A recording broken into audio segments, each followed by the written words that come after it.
Hi everyone, Infinity21M here. I'm just going to do a very brief video today.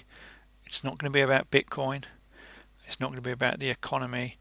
What I'm going to look at today is the COVID-19 vaccine adverse event reporting system.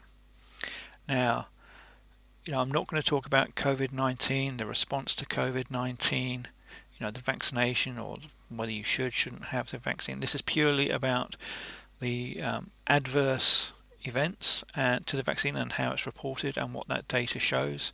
It's purely factual. It's not going to be sort of my opinion as such. So here we are at the VAERS homepage, Vaccine Adverse Event Reporting System homepage. We come down. We have a disclaimer here, which we've read. And this is going to take us through to the Centre for Disease Control.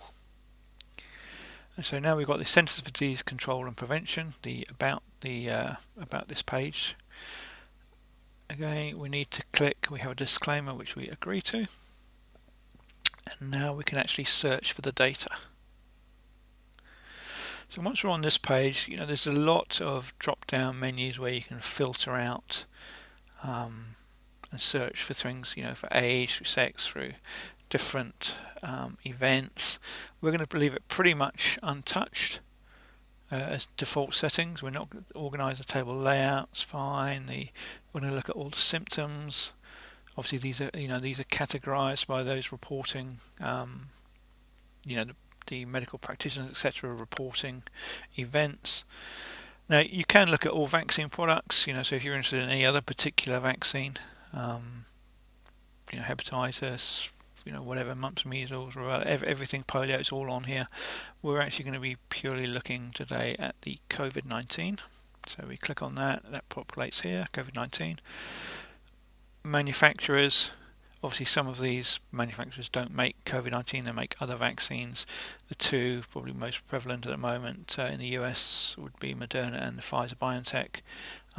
If you want to specifically, look at those results, you can do, or compare them, but we're actually going to look at all manufacturers who are currently making the vaccine that's been distributed in the US. All locations, rather than, we're not going to look at specific states, we're going to look at all ages, all genders, etc. In terms of events, we'll just highlight obviously the most severe, from death down to emergency room visits. Obviously that includes permanent disabilities, life-threatening events, hospitalised, congenital anomalies and birth defects, etc. And we'll leave the dates as the default, which takes us through to January 2021. Obviously I believe that the vaccine is probably started to roll out in December, so we're probably looking about a month worth of data. Obviously moving forward through the year, you can come back and see how the data is changing. So once we've populated that, just click send. It'll take a few seconds as we process the request. It won't take long.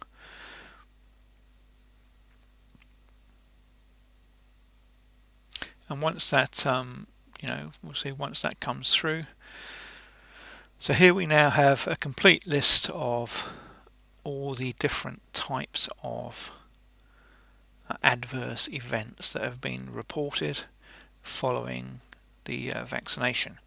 As we can see here, it's in an alphabetical order, and there's a huge amount of different adverse reactions reported.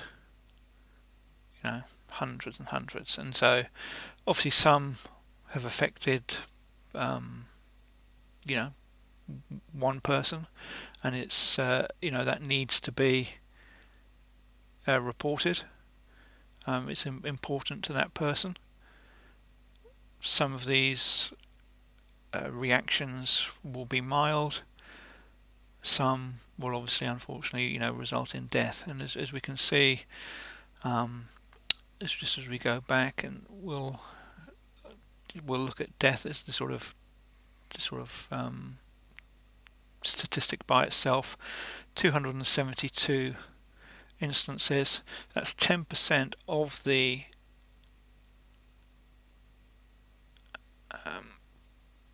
cases.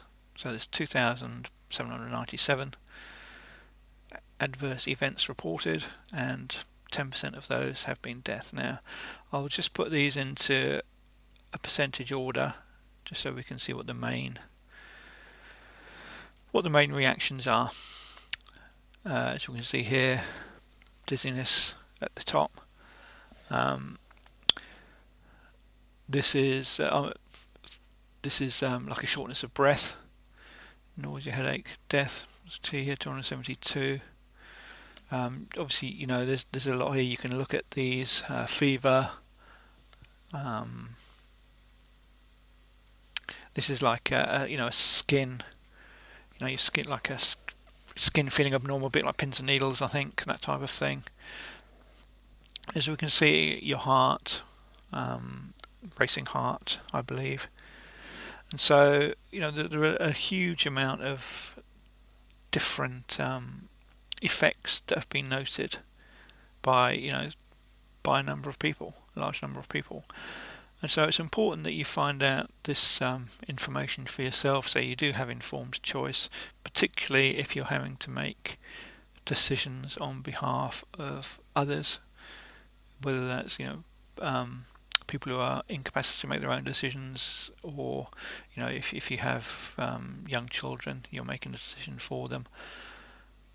I will say, I'm not going to sort of pass a judgment on, as I say, COVID vaccines. It's individual, to find the information yourself. I'm not an anti-vaxxer.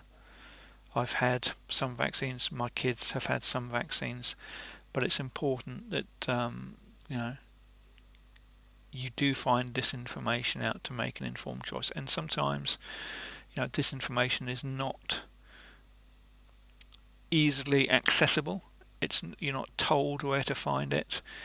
You may have a pamphlet in the like in most medications, it'll have a little leaflet or on the box or something saying, these are some of the possible side effects.